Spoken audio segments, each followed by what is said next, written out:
Man versus machine. Bradley and Wyatt are back at it. The man, the machine. The man. I'm the machine. I'm the machine. Okay, yes. The settings are that it loops and I quickly go, whatever. It's great.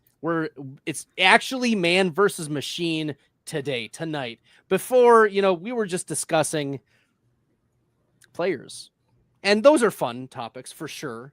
But Wyatt and I decided we're going to play a little game tonight. So hopefully y'all can just ride along with us. It is a fun game if you've ever played it with fantasy football analysts, because you never know where you're going to go with it. And we love going in blind. The game is called Keep Trade Cut. You may be familiar with this concept on different sites, different platforms. There's even a website called Keep Trade Cut. I use it occasionally just to make sure I am not like too far off in the Dynasty streets. Like, all right, what could be a fair deal? And then let's spice it up a little bit and add a third, to my trade offer. But tonight, Wyatt and I are going in blind. The way this is going to work is each of us have prepared 3 players that the other is going to have to keep, trade, or cut. We do not know who the other players or who the players are that the other person has selected. And we're just going to listen and see who they would keep, trade, or cut, the reasons why. And then this is also where the dueling comes in. Do you agree? Do you disagree? What's going to be the consensus? Chat, we're going to need your consensus as well, because this is part of, I think, a valuable exercise as we go into like week 4 rankings and beyond, because Keep Trade Cut, yes, like it says week 4 fantasy football rankings in the title, but the perspective we want to offer here is, yes, not just week 4, but beyond. Like, we're already 3 games into the regular season. We've already established, we've gotten some data from these players. We want to know rest of season, are they the keep? Are they the trade? Are they the cut? And maybe Wyatt will have some caveats here or there, a little bit of nuance. That's the fun part of debates. But why don't you kick us off, Wyatt? Put me under the gun. Who is your first set of 3 in the keep, trade, cut realm? Yeah, I'm excited for this too, because this is, it does make us have real decisions on players moving forward and how we value them. And that really helps influence our rankings moving forward and for week 4. So the first one, okay, we're starting off with 3 rookies. Ooh. Ashton Jeanty, who not the greatest start for the generational running back prospect. Some of that may be his fault. Some of that maybe not. What's the great stat that's going around right now, that he has more yards after contact than he does like before contact, because like every time he touches the ball, he gets touched in the backfield. Like all his yards are from after contact.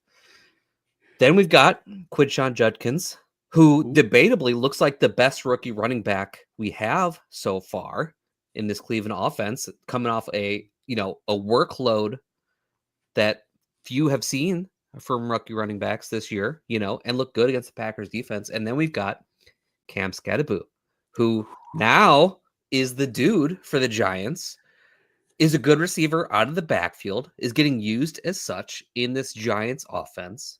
Keep, trade, cut, Jeanty, Judkins, Skattebo. Oh, this is good. This is good. Oh man. Yeah, you've got to. This is one I was hoping like we might get spicy. I like this one because there's no way I'm trading or cutting Judkins. I believe in the rest of season value for him. And I think that not as much of the public has, that hasn't caught up yet, because whether he's on the Browns, whatever, I'm keeping Judkins. That means I need to cut either Jeanty or Skattebo. While you're making your decision, I want to clarify something as we go through it. Now that we're in the midst of this, yes. Can we say we want to trade someone because, like, we're going to pick trade because we're in the theory of keep, trade, cut? We might be able to get the more value for them. So, or are we staying true to this as keep is who we're ranking the highest, trade is in the middle? I think Judkins, there's no way that like he falls into either of those trade categories. Like, Yeah. I still think he's firmly first, Mhm. regardless. But my answer to the trade question in general is it depends on the players that you're giving me, frankly. But You when you I think you can answer it however you like to. sure, I think I'm gonna trade Jeanty. Mhm. Because I don't think I can cut Jeanty. And I'm gonna cut Skattebo, and I don't like it because because he's exactly who I thought he would be if he got the full role. Like he's doing really well, but the caveats I think with the Skattebo are that it's short term. Like Tracy is only 2 to 4 weeks, so we're talking rest of season. Yeah. I still think that the Giants want to see more from Tracy taking a significant role. Like when we saw Monday Night Football before he got injured, Tracy was handling 70% of the touches before he got injured, and Skattebo Yeah, like that was an took over. interesting wrinkle that people are missing, I think, because of Tracy getting injured. Sure. So that's why I think um that's how I would have it. Judkins is my keep, Jeanty is my trade, and Skattebo is my cut. I would, just to give my answer real quick, I would do it in the order I listed them. I still have faith in Jeanty as the prospect to get this figured out, get this around.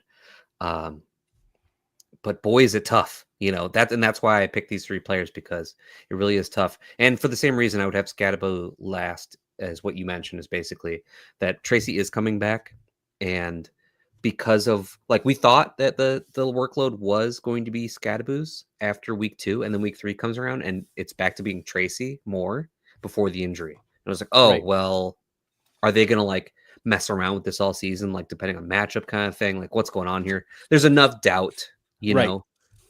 but whereas Judkins is like, as soon as he was up to speed, they're like, yeah, this is your backfield. Yeah.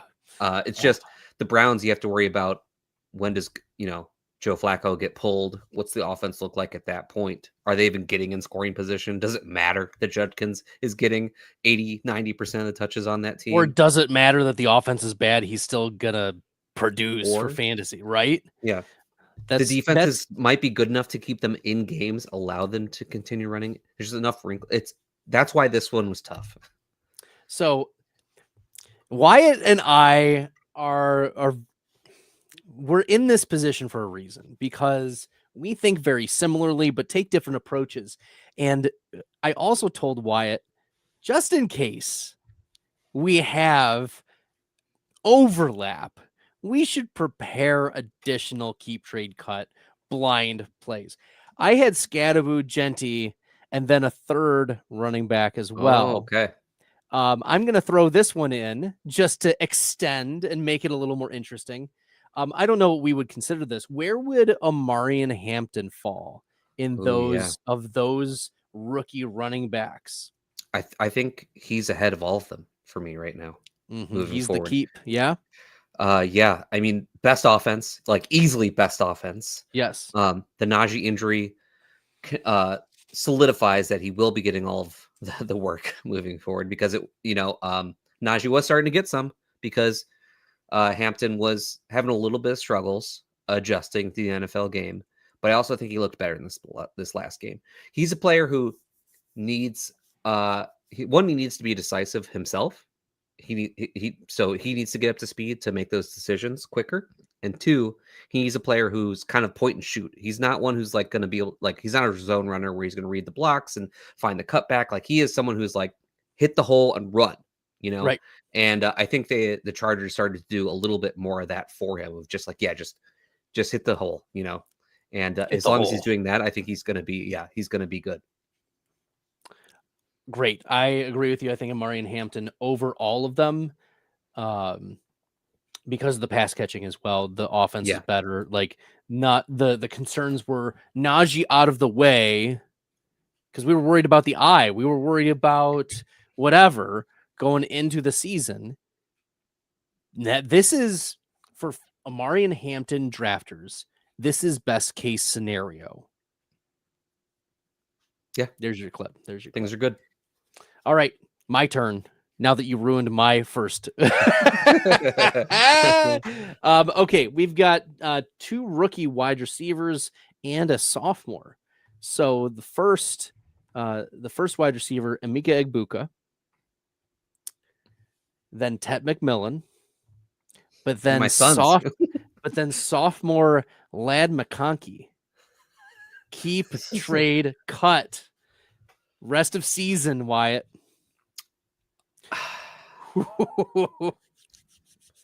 Okay. This is tough. You were legitimately making me pick between my sons. If anyone's watched any of our shows this offseason, they know that like Tet McMillan and Emeka Egbuka were like 2 of my dudes coming into this year. Drafted as much as I can of them everywhere. Also, big fan of Lad McConkey, what he did last year. Okay, so I'm going to put Egbuka first. Ooh, as your keep. Yeah. Wow. I'm keeping Egbuka. Okay. He is who I thought he was. Yes. And we're also getting the contingency bets working out in his favor as well. I think he just is Tampa Bay's wide receiver 1 rest of season. And that's a beautiful thing to have. Mike Evans is dealing with his hamstring. Those can obviously be re-aggravated pretty easily. Chris Godwin is coming back at some point, but he's coming back from an injury that's held him out for a long time. Godwin officially full practice today. Yeah, I think he has a good chance of being back this week, especially with Mike Evans out. They might want him to be back this week. But he's going to be hampered. I don't think he's 100%. I think, and Egbuka, like, he's looked fantastic, working downfield, doing everything. So I'm going to do Tet next.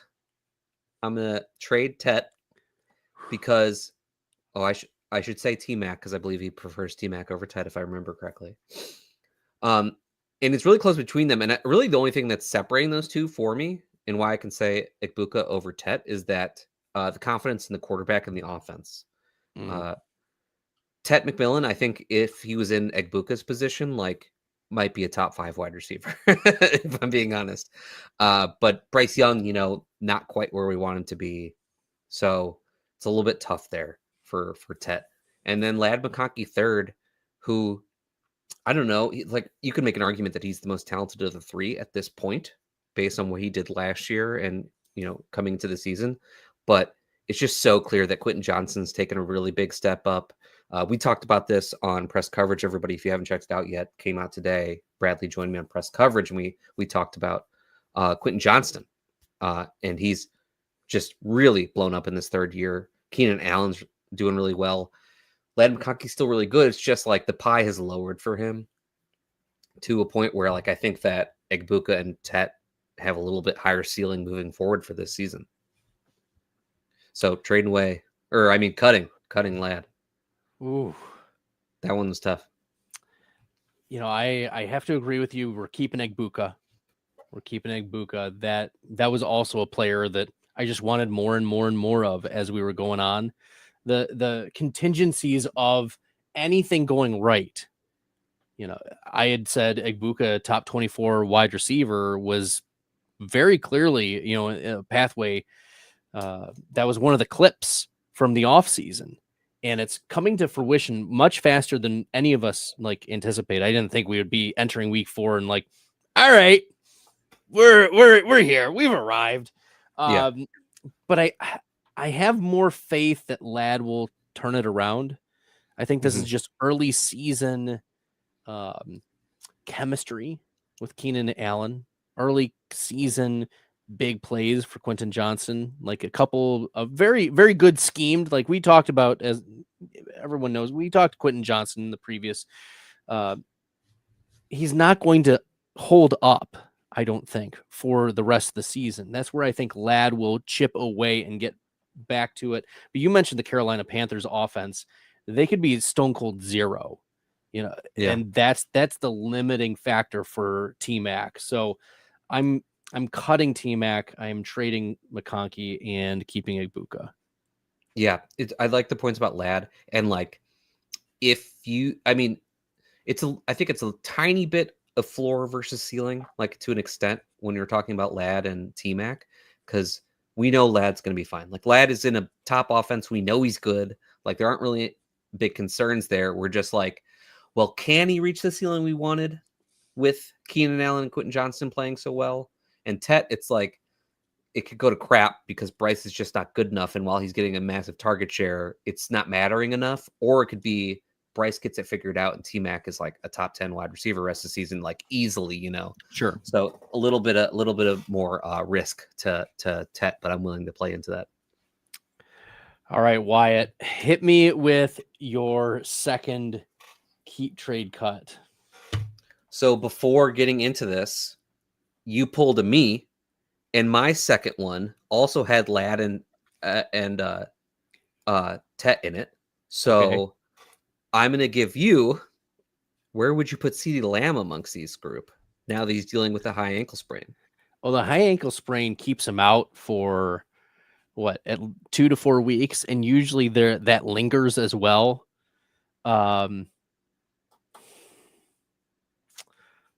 Give me Egbuka, rest of season, Egbuka, Lamb, McConkey, Tet.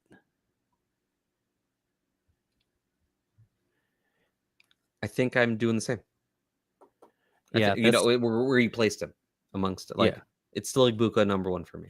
Yeah, I think that Egbuka is over Lamb rest of season given this ankle injury, not only because of the proximity of the injury, like he's going to miss some games and might be on the IR. I don't think that's officially been declared, right, Wyatt? I don't. Yeah, no, in fact, I think just list him as doubtful right now. So like, I think they're trying to see if he can come back sooner. I mean, because they need him, right? Like, they have to win games, so they need him. So they're trying to avoid that. They're going to try to avoid it, but if they roll him out, the possibility, like there is a range of outcomes that exists for CeeDee Lamb to miss 6 games, to miss 8 games if he re-aggravates this type of ankle injury and he's rushed back too fast. Because the Cowboys, if you know anything about the Cowboys organization, you know that Jerry Jones cares about the product he puts on the field. He not that it's good, but that the name value carries. He will put players out and they will be rushed out earlier. We've seen this historically over the last 5-10 years of just star players on Dallas who are pushed back quicker because Jerry Jones wants to see them on the field for the fans. Like that, there's a brand that needs to be upheld. As contrasted to the Packers, who are traditionally a very conservative, like injury team, like knowing the organization, they're going to try to roll Lamb out, which I think increases the risk of longer term injury issues. So that's my take, is that, I'm still having Egbuka, Lamb, then McConkey, but Lamb could be 4th out of these. We could look back in a couple months and just say like, he was the worst of the 4. Yeah. I mean, high ankle injuries always really worry me. Okay. My next one. Okay. This is deciding between a couple young bucks or the grizzled veteran. Are you keep trading or cutting Caleb Williams, coming off of a massive game against the Cowboys, making really quick decisions in this Ben Johnson offense? Or Drake May, who is in this doing the Patriots offense, which isn't quite where we want it to be, but Drake May is still doing his thing and getting there for us. Or the once king of all fantasy football, Patrick Mahomes. Yeah, Mahomes is the cut. That's the easy. That is the easy response. I if agree. You're listening to press coverage, yes, or if you've been paying any attention at all to man versus machine at all at any point during the offseason, or if you're watching Stack Hunters, everyone would know I am so far out on Patrick Mahomes. As long as Matt Nagy is the offensive coordinator, there is no reason to be in on Patrick Mahomes for fantasy option. He is cut. He stone cold, nasty, disgusting.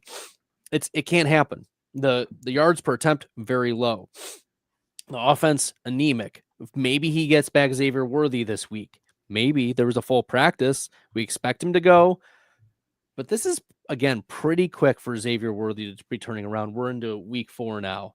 So it's going to come down to Caleb Williams and Drake May. And I know that Wyatt will probably keep May and trade Caleb Williams. And I'm going to flip-flop. And I'm going to keep Caleb Williams.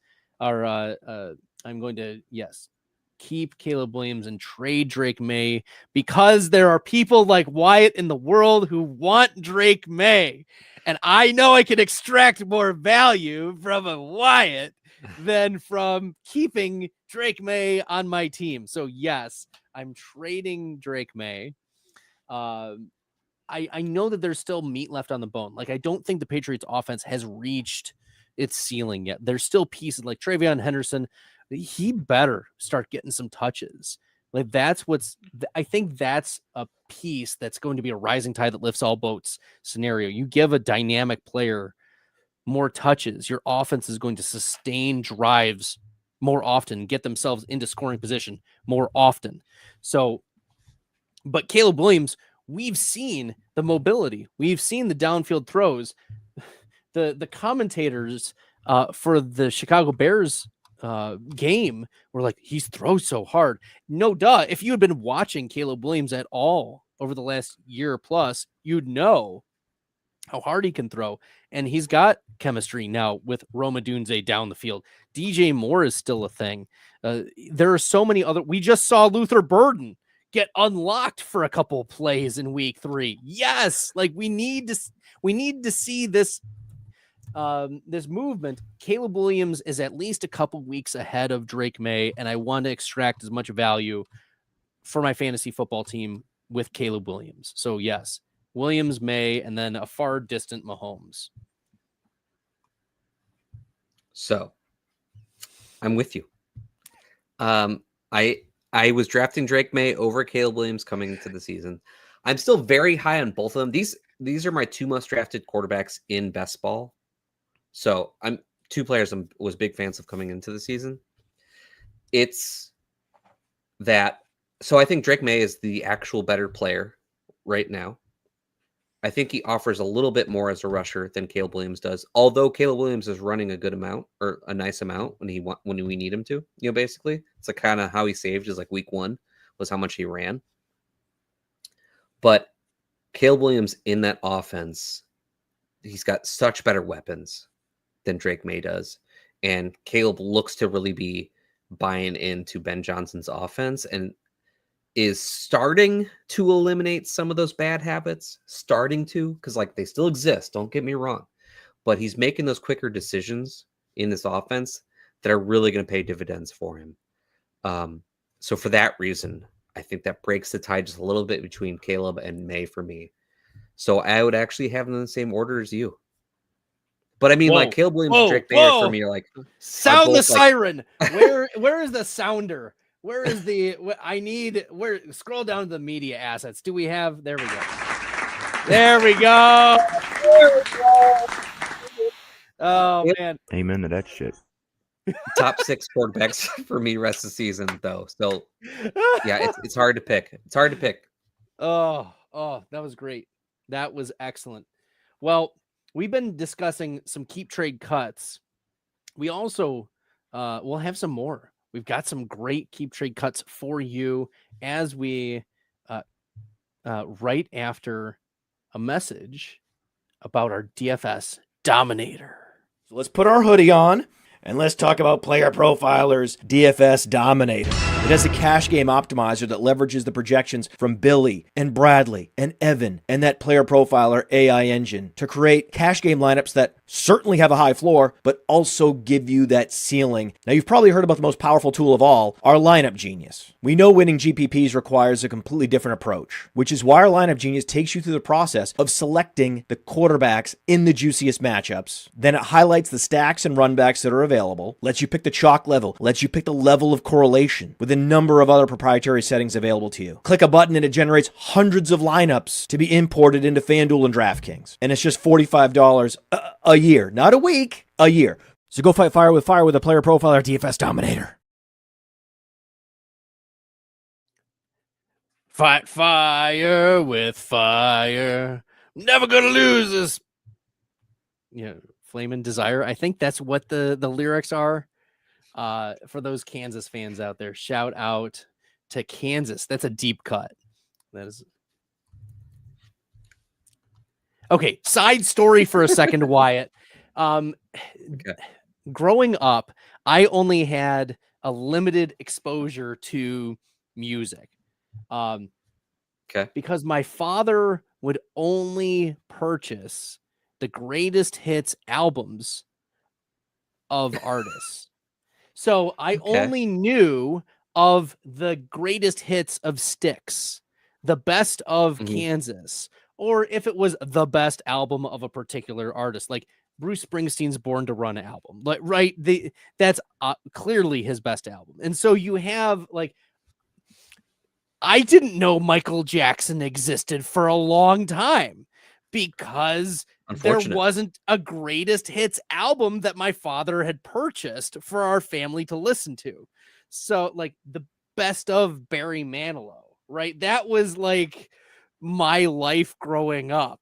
So if it wasn't a greatest hits, it didn't exist in our family. And so that was the greatest hits of Kansas, for what it's worth. That was my only exposure. We had very different musical exposure growing up. I grew up on like Frank Zappa, Talking Heads, The Cure, stuff like that. Yeah, the Talking Heads. It was just the greatest hits of the Talking Heads. It was a 2 CD, 2 disc thing, and that was it. And then we just listened to it on repeat. So good stuff. All right. Is it my turn to put you under the fire here? All right. We're gonna stay in division. We're in a divisional running backs. Okay. Yeah. We talked about one of these running backs already, but more you asked me about him. Quinshon Judkins, Chase Brown, or Jalen Warren. Keep, trade, cut. So rest of season. Keep is very easy. It's Judkins. Sure. Like no question for me. Now we're getting spicy. Chase Brown without Joe Burrow, not great. That is one of those things where we kind of knew going into the season, like Chase Brown is fine, but he's not great as a running back. He has athletic ability, but like as when it comes to creativeness as a runner, it's just not quite there. So he doesn't add a lot on top of what's kind of blocked for him, and unless he's in pure open space. Without Joe Burrow, he's a speed guy. Yeah. He's not like running back. He just give him volume, give him speed. Without Joe Burrow, there's just not a whole lot going on there. In fact, I think if you would ask people, including myself, who were drafting Chase Brown as ADP this offseason, would you draft Chase Brown at this ADP if you knew Joe Burrow would be out for the season? Or something, or any question similar, you'd be like, well, no, not even close, So it's him and Jalen Warren battling for that number 2 spot here. And it's honestly really close because Jalen Warren has a pretty great role on that on that Steelers offense. I'm saying Packers because I got Aaron Rodgers brain on that Steelers offense. And he's getting the goal. He has the goal line role. I realize he hasn't scored a rushing touchdown yet, but he is getting those opportunities near the goal line. Yeah. Whew. But the Packers, I'm going to keep doing that now. Because the Steelers offense was on the Packers. Yeah. The Steelers offense isn't particularly great either, though. So it's not like they have a ton of scoring opportunities. After that week 1, Aaron Rodgers has kind of come back down to earth a little bit in the offense in general. I think I'm all right. Keep Quinshon Judkins, trade Chase Brown. I'm saying Chase Brown over Jalen Warren because I know that the Bengals have a bad defense and are willing to run at a high pace and try and score as many points as possible because they know their defense is bad, whereas the Steelers are not like that as base level. Like their macro outlook is not as good as the Bengals are. And I think that's going to separate just a little bit for me. So I will cut Jaylen Warren. Interesting. Jaylen Warren on the season, running back 14 in points per game. Chase Brown, running back 31 in points per game. Well, when you put it like that, yeah, it has not been good for Chase Brown so far. No. His role is elite. The offense sucks now. Hopefully, there's enough plays and volume he gets there. Had we known that that Caleb Johnston would be a stone cold zero, like that's why I think I would take Jaylen Warren over Chase Brown. Is Jaylen Warren's not going to go anywhere. Be if Caleb Johnston somehow carves out a smaller role, it's going to be taking away from Kenny Gainwell, right? That's I think who's going to be the odd man out if Caleb Johnston ever gets back there.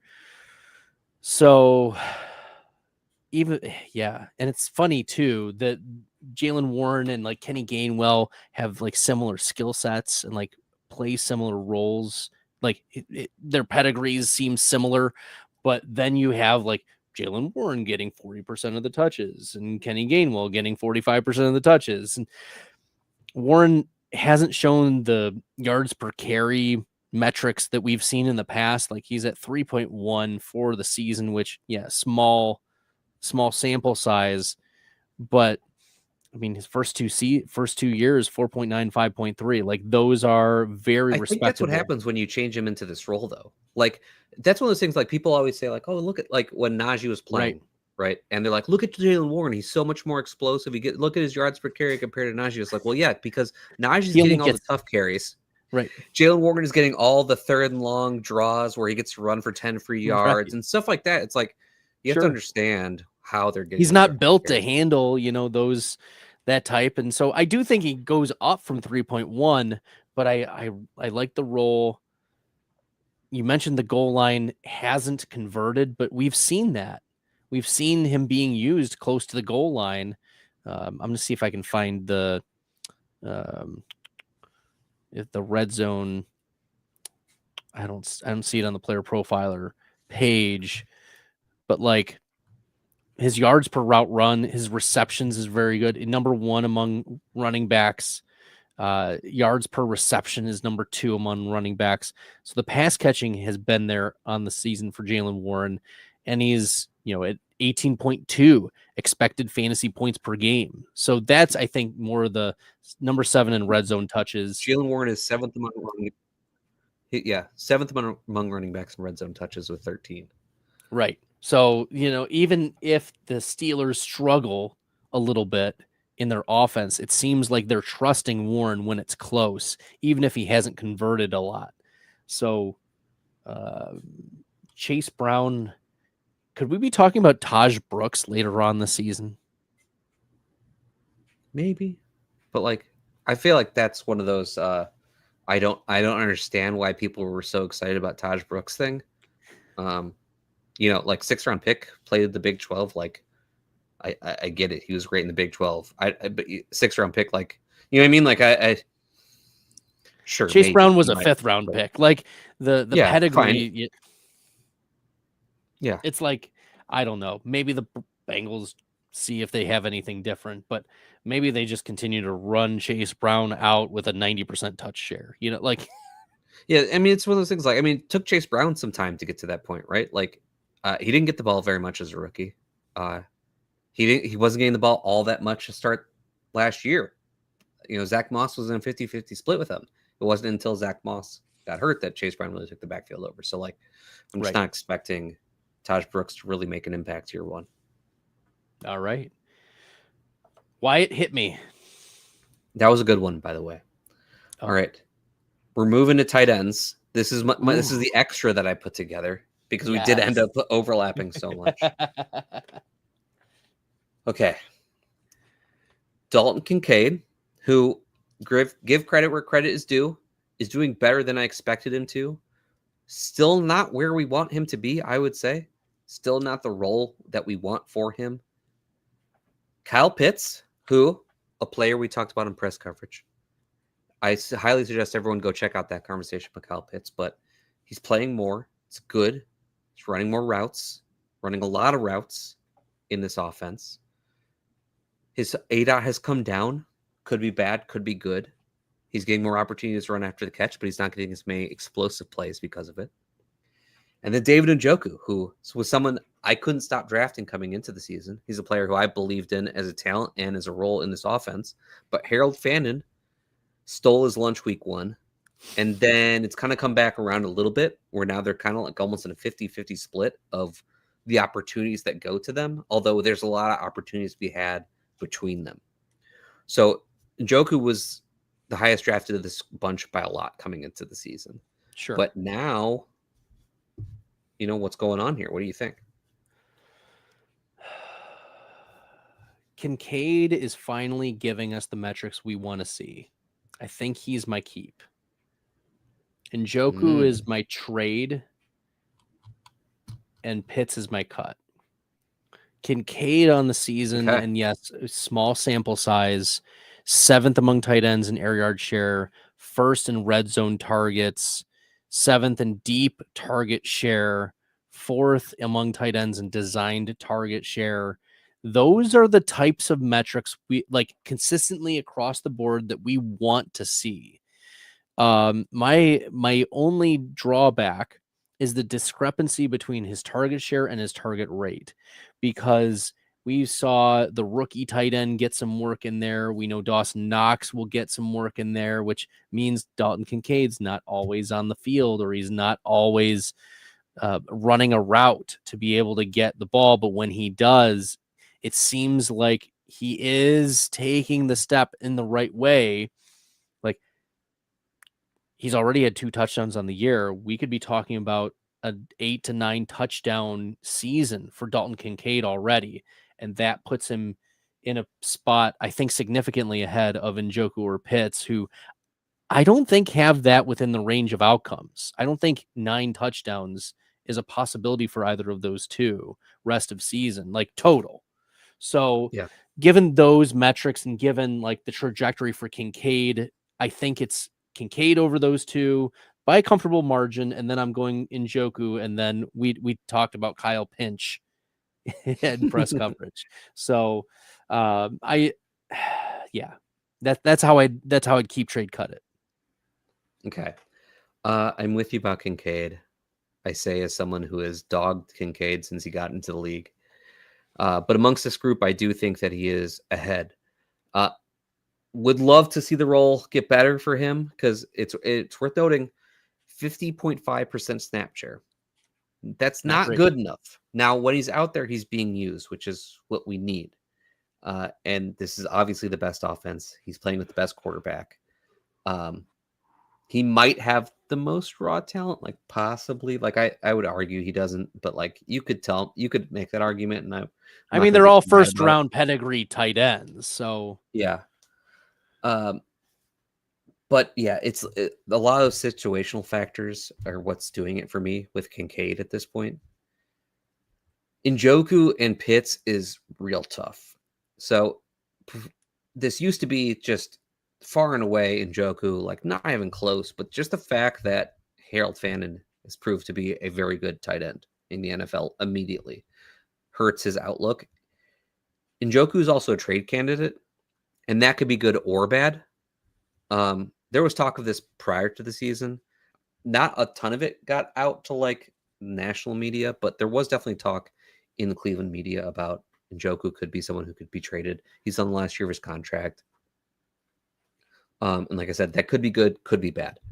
I would imagine if you're trading for David Njoku, it's because you need a tight end and he's going to end up being in a place where he's going to get used. But like, that's not always how it works.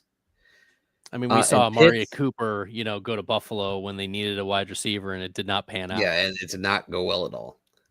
Pitts, I really stopped being a believer in him a couple of years ago, and I kind of still don't really believe in him. The role is really good, though. But he's also on probably the potentially the worst offense right now because Michael Penix has not been what we needed. You could say the Penix is limp. Yep, you definitely could say that, and it would be true. So I think I'm still going to take David Njoku over Pitts, even with Harold Fannin and the potential of him being traded. I said in press coverage that if you needed Kyle Pitts to stream for you, use Kyle Pinch, as you obviously said, which was great. But I just don't have confidence in a real ceiling there for Kyle Pitts. Like, it's fine. If you have to use him, you can. In Njoku, there's still a possibility of something really great being there. Even if it is through trade. Like, I think the range of outcomes is better for Njoku. Great. Love it. Here we go. You ready for your final one here, Wyatt? Let's do it. You ready? All right, we're going back to the well for 2 veteran running backs and then a rookie running back that has some potential. David Montgomery, who just had an unbelievable Monday night game. 150 plus rushing yards, multiple rushing scores against a just decimated defensive line of the Baltimore Ravens. So he's coming off a real hot game. Or rookie Trevion Henderson, who we just saw multiple fumbles from Ramondre Stevenson and from Antonio Gibson, and he handled a lot of work. But then our third running back is Alvin Kamara, who has seen a career low target share, which had been his calling card. Mm-hmm. So David Montgomery, Trevion Henderson, Alvin Kamara, rest of season, keep, trade, cut. This is really good because they are all close and they are like so different, but still end up being in like the same discussion. So I know my keep off the bat. And it's because I refuse to change on my priors coming into the season at this point, and that's Trevion Henderson, who I still think is very talented. And yeah, this beginning of the season has not been what we wanted. He's looked really good as a receiver. As a rusher, it hasn't quite been there yet. And the opportunities have not been where we wanted. But the door has obviously opened this past week. After the fumbles, it was all Trevion. Yeah. So that might not be the case coming into this week, but I do think that like Ramondre Stevenson is on the shortest of leashes possible and actually might not even be on the leash anymore. He might just be pulled in completely.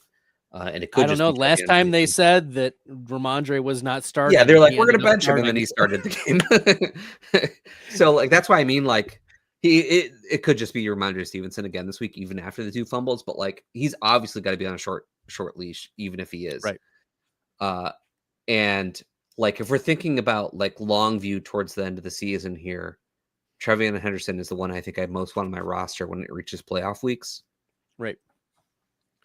And I think Alvin Kamara is the player that I want the least during playoff weeks. Because while this team has been really fun, and I expect them to be fun for a while and, you know, run a lot of plays, which is great. And that means opportunities for all the players. Like, I do think this is a team where it's week 15 and the Saints are just like, all right, let's just give Kendre Miller a shot and see what, you know, let's give Kendre Miller some time here. Because they're probably going to be, you know, it's week 15. They're going to be 3-12 at the best. You know, what do you think Kamara is a trade candidate? It's a good question.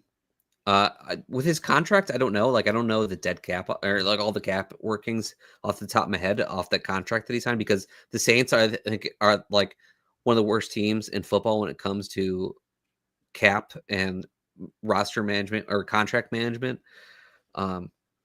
So he signed through 2026. Yeah. Okay. What's how much money is a team taking on for this year? I'm pulling it up right now. He has a cap. He has a dead cap in 2026 of $18 million. What's he getting paid this year? He's getting paid his base salary. So his cap hit is what's his base salary? His cap hit for the Saints this year is 9.7. That's not that bad, actually. But in 2026, it's 18.6. That's rough. That's rough. I don't know, maybe. Because, I mean, the Saints don't need him, but, I mean, their actions have said that they have no interest in getting rid of Alvin Kamara. So they just might want to see what they have in Kendrick Miller, like giving him an extended look. Sure. Later on in the season, I could see that happening. So I'll say keep Trevion Henderson, trade David Montgomery, cut Alvin Kamara, with the note that if short term, that is not the case. But I'm taking a long view here because I think the long views for these players are vastly different. Sure. Rest of season is entirety of that season. Yeah. It's not a 3 weeks from now. 3 weeks from now, I still think that it's really tight between Kamara and Trevion Henderson. Sure, yeah. Over the next 3 weeks, it could be just Monty is clearly the number one guy that you've wanted. Definitely. He's the safest of the three, right? We know that we're going to have a solid running back with Monty. But we might have a league winner in Trevion Henderson. It's like the Pandora's box. And when it comes to seasonal leagues, I'm going to bet on those possible league winners because that's kind of just what decides leagues. Yeah. Whew. Love it. Love it. Love that perspective. The Trevion, we're hoping the breakout happens this week. We want it. We're willing it into week 4 existence. Be the week for me. Come on. Wouldn't it be great if week 4 was the week that, Cam Skattebo exploded, Omarion Hampton exploded, Ashton Jeanty exploded. Trevion Henderson has the Carolina Panthers this week. And Come on. I mean, the Panthers just shut out the Falcons, so they didn't shut out Bijan. Okay. Oh, good. All right. Do you want to do one more, or are we all set for the night, Wyatt? What do you think? I could come up with one on the fly for you if you want it. All right, we'll do a quick hitter. I've got a quick hitter to buy you some time. All right. 3 wide receivers in wide receiver 3 territory. We've talked briefly about 2 of these in wide receiver 3 territory. 2 to 3. Marvin Harrison Jr., Quentin Johnston, or Chris Olave, who leads the NFL in targets. Chris Olave. Yeah. Keep, trade, cut. Hurts. I hope it hurts can me. Instead of the quote graphics. Hey Nick, just producer Nick, for the quote graphic, instead of that, can you just get Wyatt's face when he cringed right there, trying to look like you looked off to the side? You're just please don't clip me saying that I want Quentin Johnston over Marvin Harrison Jr. rest of season. But that's the quote how we got here. Wyatt wants Quentin Johnston over Marvin Harrison Jr. rest of season. And I'm gonna cut Chris Olave because while he is a very safe PPR option, there's no touchdown equity for him, at all. He is 12 points per game, locked and loaded, but that is what it is. I don't know. In a redraft league, that's what you want. And we were getting good prices on Chris Olave. Give me Johnston, Olave, and then Marvin Harrison. That's Marvin how Harrison I'd have Jr. it. at least has the potential to score 10 touchdowns. But you don't know when he's going to hit. It's going to be inconsistent. You stick him in your lineup and you live and die by it. But Chris Olave, Chris Olave is the 2 condom play when you just want to be extra safe and lock in 12 points per game. Okay. Well, there we go. we are I can't even make the joke on air. Gosh, Wyatt. Anyway, all right. Whew. Okay. You can But clip that one. that's how yeah, the things have gone off the rails. This is excellent. Marv, Quentin Johnston, and Olave. You had it as Quentin Johnston, Marvin Harrison, Olave. I have it Johnston, Olave, Marv. All right, I got a quick one for you too. Okay. Ja'Cory Krosky Merritt, Bayshell Tuten, RJ Harvey. Little rookie action for you. Oh gosh. Tuten,